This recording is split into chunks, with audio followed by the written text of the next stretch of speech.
Batang-bata pa ako. Yan larangan ng musika. Ano ba? Young at heart, ika nga po. So, bago po tayo mag-umpisa, ano po? So, mayroon po muna tayong opening prayer na pangungunahan po ni Miss Aryan.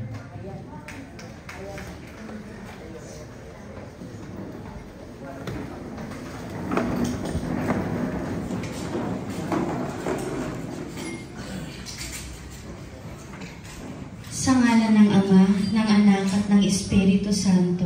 Amen. Amang makapangyarihan sa lahat, lumalapit kami sa iyo na may kababaang loob at may pasasalamat sa aming mga puso. Sa oras na ito, dinadalangin namin ang aming outreach program para sa mga kababayan namin na salanta ng bagyo.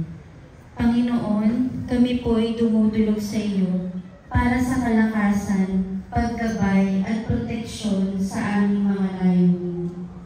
Naway maging tagapagdala kami ng iyong liwanag, pag-ibig at pag-asa sa kanilang mga puso, lalo na sa gitna ng kanilang pagdurusa. Bigyan mo po kami ng tamang pagkilos at salita. Naway makita at madama nila ang iyong presensya sa tulong na aming maihahatid.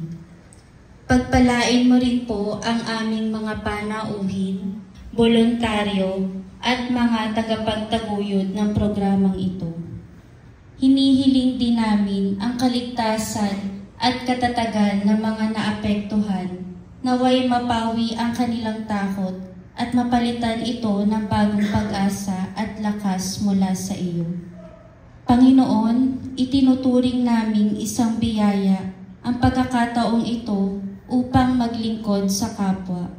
Patuloy mo po kaming gabayan upang maging mga kasangkapan ng iyong pagmamahal at habag. Sa pangalan ni Jesus, ito ang aming dalangin. Amen. Sa ngalan ng Ama, ng Anak at ng Espiritu Santo. Amen.